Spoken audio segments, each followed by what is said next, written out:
Me, Serena, just your average woman who grabbed her kid and vanished for 5 years, had finally worked up the guts to come home. I thought I'd slipped in under the radar. The second the wheels touched down, I slammed straight into the father of my child. Still ridiculously handsome, still stupidly powerful. He boxed me against the wall, voice sandpaper rough, long time no see, wife. Before we go on, hit subscribe and drop a comment telling us where you're tuning in. Mommy, why are we sneaking? In the airport's VIP corridor, a knee-high imp wearing mirrored shades and a baseball cap tugged my hem. I yanked my own brim lower. We're not sneaking, Enin, we're low profile. We're surprising Grandma. Adrian, 5 years old, nickname Enin, pushed up his toy sunglasses and sighed like a tiny adult. Fine, low profile. But are you positive no one will spot us? My stomach did a cartwheel. Spot? By who? I kept my voice light. He tilted the photocopy of his father's face up at me. Paparazzi? You're the world-famous pastry chef, after all. I exhaled, ruffling his hair. Relax. Back home nobody knows me. 5 years. 5 years ago I faked my own death and evaporated from that man's universe. Everyone, including Adrian, thought I was a ghost. The night I bolted, he'd caged me in arms like heated steel, kissed my throat, and rasped, Ran, you belong to me until your last heartbeat. 8-pack abs, V-cut hips, moonlight licking every line, and I couldn't breathe. His love was a net with no holes, 24/7 leash, FaceTime me from boardrooms, stuff me into his carry-on, bump into me and my bestie at the mall inside 30 minutes. Worst of all, the man had the stamina of a myth. Half an hour was his warm-up. Another minute and I would have died in that bed. So I ran, taking the seed he didn't know existed, little and just implanted. Overseas I erased my name, climbed from apprentice to pastry chef with a cult following. If mom weren't turning 60, wild horses couldn't drag me back. Mommy, what are you thinking? Enin's bright tug hauled me home. I squeezed his hand. Take flavor for Grandma tonight. The automatic doors parted, Eastbrook air punched me with memories. Everything looked cloned from the day I left. I pulled out my phone to hail a ride. A black Rolls-Royce purred to the curb. The window sank, revealing a profile sharp enough to cut glass. Adrian. Chapter 2. Brain blue screamed. Blood froze. Coincidence? Please. I shoved in behind me and pivoted to bolt. Serena. A voice like an icicle through the heart nailed my feet to the floor. The rear door opened, a long leg unfolded. Bespoke suit, taller, leaner, edges colder. 5 years had only weaponized him. I couldn't meet his eyes. Mommy, do you know that uncle? Enin peeked out, curiosity on full beam. Adrian's gaze shifted to the miniature mirror of himself. A fissure cracked his ice wall. He crouched, leveling with the kid. What's your name, little man? I'm Enin. You're prettier than Mommy's secret male model stash. I died a little. The corner of Adrian's mouth twitched, microscopic, but a twitch. Enin, he echoed, rising, eyes back on me, probing. Takes his mommy's surname, does he? My scalp prickled. Before I could fake an explanation, my son announced, head high, yep. Mommy says my dad died young, so she raised me all alone. Silence detonated. Adrian's barometric pressure bottomed out. He rose inch by inch, closed the distance, caged me against a pillar. Cedar and danger cocooned me. Serena, he breathed at my ear, arctic and hoarse, I died? I shook my head like a broken marionette. Then who, exactly, raised him single-handedly? His knuckles tipped my chin up, forcing me into fathomless black pools, rage, ache, and hurt? Must be my imagination. Mommy, Enin complained, you said daddy was gentle. This uncle looks mean. Adrian froze, gaze tangling with mine. What exactly have you told him? Chapter 3. Inch and nothing. I squeaked. A humorless laugh. Nothing? Tioch. And how does he know daddy was very gentle? I deflated. For 5 years Enin grilled me. I stitched a half-true superhero, tall, handsome, kind, then terminally ill, departed for a distant place. Who expected the ghost to appear for fact-checking? Uncle, who are you? Why were you bullying mommy? Enin dashed over, arms locking around Adrian's thigh, pushing with all his tiny might. Adrian stared down at the furious clone, frost retreating. Get in the car, he ordered, straightening. Pass. I jetted my chin. He angled a glare. I'd rather not debate our widowed marriage in front of departures. A beat. Unless you want him learning daddy's alive, and cursed by mommy for 5 years? Naked blackmail. I swallowed every shred of pride, hoisted Enin, and climbed into the leather-scented vault. The rolls purred away. I shrank into the far corner, willing myself transparent. Adrian sat opposite, legs crossed, gaze drilling holes. Mommy, I'm hungry. I fished out the tin of homemade shortbread I'd baked before takeoff. Here, sweetheart. Adrian arched a brow. 5 years and you feed him biscuits? They're organic, sugar-free, love-packed cookies, Caldwell. Healthier than your truffle caviar feasts. A soft snort. 5 years, and you've learned to talk back. I shrank another inch. Craving anything specific? He asked in an voice suddenly silk. Chocolate ice cream. Denied, too cold, I cut in. Adrian ignored me. Nearest Haagen-Dazs, he told the driver. Yes, sir. I bristled. He's my child. Our child, he corrected, eyes glittering. A Caldwell heir begs for dessert and has to beg permission? 5 years, same infuriating king of the jungle energy. Chapter 4. We docked outside a chandelier-lit mall. Adrian swung in and onto his hip and strode in. Gasps and phone lenses followed. OMG, that father-son duo. Daddy's lethal, kid's edible. I wanted to vanish. At Haagen-Dazs he rented the entire place, shoved the menu to an pick, and then stabbed the colossal ice cream. Fondue. That. Negative. I yelped. You'd explode. Adrian's shrug said the planet could explode. If he can't finish, we bin it. I saw stars. The monster dessert arrived. And then speared a brownie-drenched scoop and lifted it, to me. Adrian intercepted, popped it in his mouth, verdict oversweet. Ban. My jaw hit the marble. 2 seconds ago privilege was limitless, now prohibition? Gentlemen limit sugar, he declared, sliding a fruit platter forward. Annen's lower lip quivered. Before I could combust, Adrian's phone vibrated. Speak. Frost reclaimed his voice. Whoever answered got shredded, useless. One teenage hacker and you're clueless? Why am I funding you? The word hacker chilled my blood. He hung up, eyes narrowing on Anen. Besides mommy's biscuits, what hobbies? Computers, Anen mumbled, arranging kiwi slices into a smiley. Doing what, exactly? Little games, tiny code doodles. He shrugged. Adrian's gaze turned scalpel sharp. The bad feeling in my gut was getting worse. No way. For example, Adrian said, eyes nailed on little Adrian, each word bitten off, leaving a little message for a company called Caldwell? The small body in my arms went rigid. He lifted his head slowly, the fruit fork in his hand clattering onto the table. Every last trace of color drained from the mini-me face that usually glowed like a peach. We're toast. My vision blackened. I almost passed out. I knew it. Knew this kid would detonate a nuke someday. The day before we flew home he'd hugged his laptop, typing like a spy. When I asked, he chirped, I'm helping a lost kid find his daddy. I even praised him for being helpful. Who knew the daddy he located was the CEO of Caldwell? The message he slid through the firewall, hello, daddy? Tell me, Adrian said, voice stripped of emotion, so flat it was terrifying, was it you? Little Adrian's lips trembled, he darted behind me. I hugged him tighter and, summoning every shred of courage I owned, met Adrian's stare. He's only a child. He doesn't understand. Child? Adrian sneered. A 5-year-old who hacks Caldwell's firewall? That's how you raise him, Serena? I didn't. My eyes burned. I had no idea. He was just fooling around, fooling around? Adrian's voice cracked like a whip. One oops from him and Caldwell's stock evaporated billions. The tech division thought it was corporate espionage. I blinked, stunned. It was that serious? The little body tucked against me shivered harder. I'm sorry. He sniffled. I didn't know. I just wanted to see what daddy looked like. One broken whimper from him shattered my heart. Stop yelling at him. I shouted back. All he did was miss his father. Where have you been the last 5 years? You have no right to scream at him. The second the words left my mouth I regretted them. Adrian's expression wasn't just dark anymore. It was a hurricane of rage, hurt, and self-mockery. Me? Manage him? He laughed, low and bitter, stepping closer. Serena, put your hand on your heart and answer. Did you give me a single chance to raise my son? You vanished overnight, faked a death certificate, and let me stand like an idiot over an empty grave for 5 years. Every damn day I wondered where you were, if you were okay. I sent people across continents, turned the earth upside down, nothing. And now I find you were overseas living the dream, with my son, telling him his father was dead. His voice cracked, eyes bloodshot. I had never seen this Adrian. The unshakable titan who never broke composure now looked like a cornered wolf. My heart cramped so hard I couldn't breathe.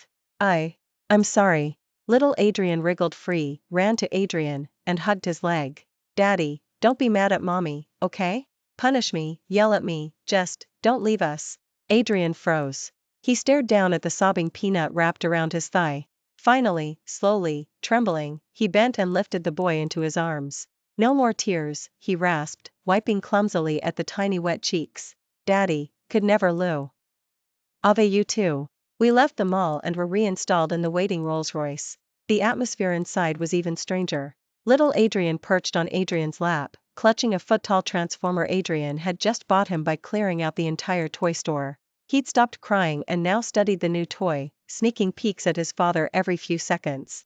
I huddled in my corner, pretending to be air. The memory of Adrian losing control still scorched my mind. So he'd been searching for me all along. My thoughts tangled into knots. Starhaven, Adrian told the driver. My stomach lurched. Starhaven, our former marital home. No. I blurted. Take me to my hotel. I have a reservation. He didn't even lift an eyelid. Cancel it. On what grounds? This is kidnapping. He finally looked at me, gaze chilly. Feel free to call 911. Let's see whether officers side with my dead ex-wife or the widower who grieved her for 5 years. Me, touché. The car glided to the familiar mansion. Nothing had changed, down to the roses I'd stuck in the soil blooming riotously. House manager Foster hurried out, watering can in hand. When he saw me, the can hit the driveway with a metallic clang. Madam, he stammered, eyes misting. But you were. Long time, Foster, I managed, smile wobbling. It is you. You're home. Foster wept, reaching for my hand. A large palm blocked him. Adrian carried little Adrian past, face expressionless.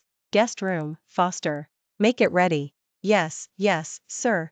Foster nodded frantically, then noticed the boy and nearly fainted. Little young master? Adrian gave a curt Foster stared at the mini Adrian, babbling blissfully, wonderful, the master won't have to. A frosty glare from Adrian chopped the sentence dead. My chest twisted. Had he really suffered that much? The furthest distance isn't life and death. It's standing right in front of you while you think I've been ashes for 5 years. The cheesy line popped into my head and almost Ade me gag. Inside, decor, furniture, even the magazine I'd left open on the sofa waited exactly as before, as though time had paused. Your room is the same, Adrian said, setting little Adrian on the couch. I stayed put. I'm not staying. Tomorrow I take him to grandma's. Fine. I blinked, shocked. I'll come with you, he added. Me? What? He arched a brow. Haven't seen my mother-in-law for 5 years. I should explain how her daughter rose from the grave and gifted her a grandson. Air stuck in my throat. The man's talent for finding my pressure points had only sharpened. Speechless, I could only glare. Adrian looked like he enjoyed twisting the knife, lips curling in a faint smirk. Daddy, Mommy, stop fighting. Little Adrian slid off the sofa, grabbed one of each of our hands. Teachers say families should love each other. Adrian knelt, ruffling his hair, voice honey soft. Absolutely. Daddy and Mommy are just communicating. Friendly? Fat chance. I yanked free and stormed upstairs, slamming the master bedroom door. Everything here, familiar to the point of suffocation. My half-used perfume still on the dresser, clothes arranged by color in the walk-in, lingerie folded with surgical precision. He'd kept everything. My heart took a brutal punch. I paced like a caged cat. No way I'd surrender. I whipped out my phone and texted my bestie, Lily. 911. Adrian caught me. Message sent, ringtone exploded.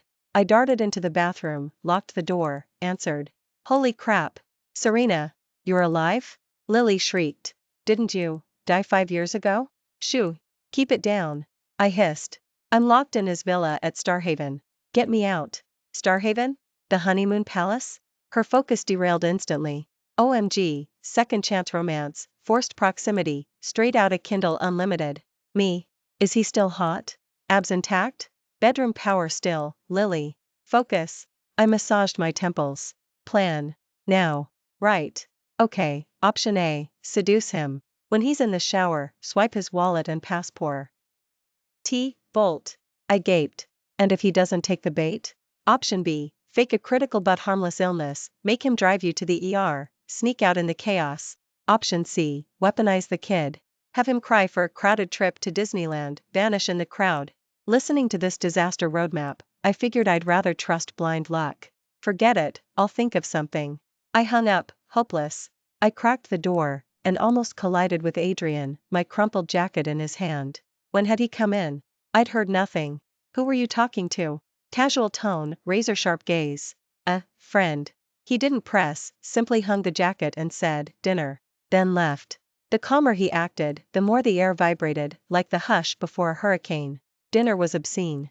The long table groaned under lobsters, prime rib, truffle pasta, every craving I'd had 5 years ago. Foster beamed, piling food on our plates. Madam, the steamed star base, your favorite. Little master, fresh peel shrimp, eat up. My fork felt like lead. Adrian presided in silence, cutting steak with surgical grace. He barely spoke, yet filled the room. Little Adrian gobbled happily, cheeks puffed.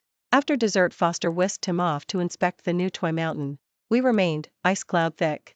Serena, Adrian set his napkin down, shattering the quiet. We need to talk. Here it comes.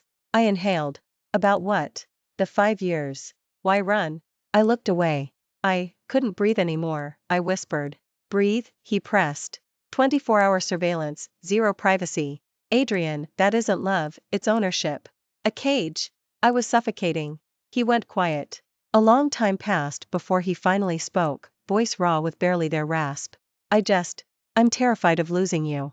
My heart twisted like someone had yanked it out. I admit, I went about it the wrong way. He rose, moved right in front of me, his taller frame blocking every shred of light. But Serena, you can't sentence me to death for it.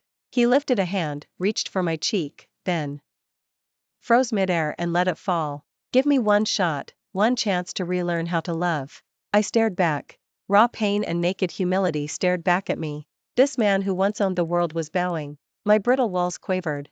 Then a shout crashed down from upstairs. Daddy! Mommy! Come look! I found a secret room.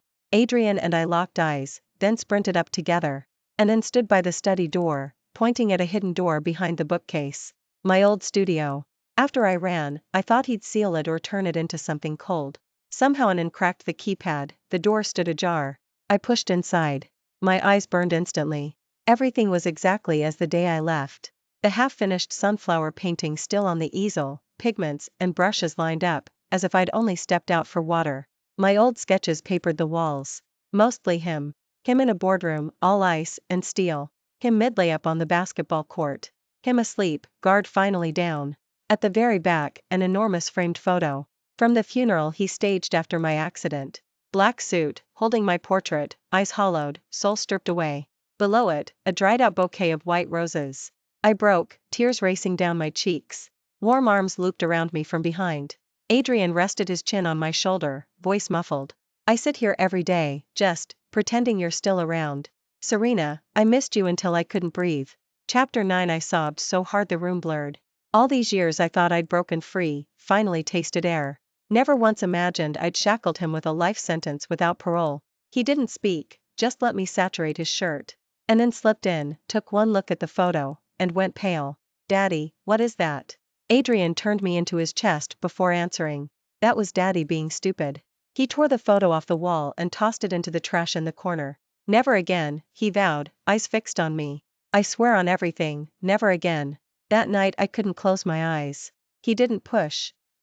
He gave me the master bedroom, took the guest room. But on that familiar mattress I saw only his red-rimmed eyes and heard, over and over, I missed you. Dawn came early. Dark circles thrived. Downstairs, Adrian and Anan were already at the table. Sandwiches, milk. A crime scene of breakfast. Charred bread, egg shredded to confetti, only the lettuce looked alive. You made this? I asked, stunned. A flicker of embarrassment crossed his face. Foster took the day off, he muttered. I caught the blister blooming on his finger and sighed. All right, move aside. Half an hour later I set down 3 plates that actually resembled food. Anan squealed and dove in. Mommy's cooking wins. Adrian stayed silent, nibbling politely. Afterward he kept his promise and drove us to Mom's. My phone rang midway. It was Lily. Rara. Spill, how'd last night's seduction mission go? Did you escape? Her voice went full stadium volume. I glanced at the driver, he showed zero reaction, pure statue. I cupped the phone. There was no mission, zip it. I'm seeing my mom today. He lets you see Auntie? Meeting the parents. Are you two back together or what? No. Swear. Swear. So nothing steamy happened last night? Heat crawled up my cheeks. Lily, one more syllable and I hang up. I stabbed end call. The air inside the car felt volcanic. I peeked at the rear view, his eyes met mine, unreadable and loaded. I dived into my phone like it could hide me from karma. Chapter 10. Mom lives in a maple downtown. Adrian's gunmetal Rolls-Royce slid curbside and became instant gossip bait for every grandparent on a morning stroll. Whose ride is that? Swank. Must be the in girl, heard she struck gold overseas. I wanted to evaporate. Head down, I herded Adrian and in upstairs. Mom was in the kitchen. Mom, I'm back. She spun around, froze, eyes glassy. Little monster, you finally remembered the way home. She lunged to twist my ear, then noticed my entourage. And this is? She fixed on Adrian, confused. Good morning, and I'm Adrian, he said, tone respectful, posture perfect. Her pupils dilated. That Adrian? She ping-ponged between him, me, and Anand's carbon copy face. Recognition hit, and she almost inhaled her tongue. I caught her arm. Mom, oxygen. Don't mom me. Serena, when did you, how could you, words failed. Adrian stepped in, accepting bags from his assistant and piling gifts on the table. Humble apologies for the trouble. These 5 years I failed Serena and worried you. Polite, articulate, gorgeous, Mom's ire deflated visibly. She ushered us in and smothered Anan. Grandma's handsome boy, come here. Anan charmed her instantly. Grandma, you're so young. She beamed like a teenager. Kitchen quickly turned war room. Mom dragged me inside and slammed the door. Talk. You swore he was, well, gone. Long story. I rubbed my temples. Give me the trailer. I condensed the last 5 years, leaving out exactly why his intensity sent me running. Mom listened, finally exhaled and patted my hand. Darling, any fool can see that boy loves you. His eyes drip honey. 5 years alone, raising your kid like gold, give him, and yourself, a chance. Lunch stunned me further. He chopped, stirred, and sweet-talked Mom until she glowed. Tableside, he plated food for me, peeled every shrimp with surgical care, set them in my bowl. Sunlight cut across his cheekbones, soft gold, soft heart. My pulse stuttered. Maybe the old lady's right. Maybe, try again? Chapter 11. The idea shocked me so hard I tried to fling it off. No, Serena, amnesia for old wounds is not a plan. You remember the cage, the suffocation, the leash, remember? Yet fear pricked like a thorn. What if this kindness is only paint? What if the second I surrender, the monster snaps the lock again? Ding dong, doorbell. Mom admitted Adrian, now in casual sweater and slacks, lethal and cozy. Evening, and he collected me and Anan like they'd synced schedules. Won't be late, he told Mom. She practically applauded. I simmered, mute in the Rolls-Royce. Still mad? He asked. I studied the window. I enrolled him in the top bilingual preschool in Eastbrook, he offered. Kids need a squad. I hugged my arms and realized there's no bulk buy for regret. I'd need a warehouse. Who says you get to decide for me? I couldn't hold it back. Because I'm his father. He answered as if it was the most obvious thing on earth. I was choked speechless, again. Back at the house, Anan had already fallen asleep from exhaustion. Adrian carried him upstairs and I trailed behind. He laid Anan on the bed, pulling the quilt up with an impossible tenderness. Moonlight slipped through the window and spilled over him. I stared at his back and suddenly called, Adrian. He turned. Let's try again. The moment the words left my mouth I froze. He froze too, then sheer elation exploded in his eyes. He strode over and hugged me, tight, so tight. Ran, his voice shook, thank you. Chapter 12. Next morning Adrian personally drove Anan to kindergarten. Watching the Rolls-Royce disappear at the corner still felt surreal. Had I really said yes? I returned to the mansion. The huge house was empty, just me. For the first time in 5 years I felt lost. My phone rang. Lily. Holy crap, Serena. You're trending. You and Adrian are all over the news. What? I opened Weibo instantly. #1 hot search, #Caldwell CEO visits mystery wife and son #. Inside was the blurry shot of Mom, Adrian, Anan, and me leaving the building yesterday. Even pixelated, Adrian's smile could only be called gentle. Comments were blowing up. OMG, that's the CEO? The guy whose face is permafrost? He can smile? Who's the woman? She looks so happy, kids adorable. I'm jelly. Is this what an exclusive CEO romance looks like? Anyone else notice the burn on his hand? So even a domineering CEO will cook for love? My cheeks burned reading them. Spill. Are you two officially back together? Lily demanded. I squirmed, then gave a tiny Her shriek nearly split my eardrum. Details. Did he go down on one knee? Or did he just flash his 8-pack and seduce you? Me, Lily, can your brain ever be PG-rated? I hung up, stared at the roses outside, heart tangled. That afternoon an unexpected call came, the Eastbrook inviting me to compete in the annual dessert contest 3 days later. It was the country's top baking event. I'd missed the registration 5 years ago and stormed off to Europe. Now the universe was offering a do-over. I said yes without hesitation. These 5 years, baking had been my lifeline. I needed a stage to prove I was more than somebody's runaway bride.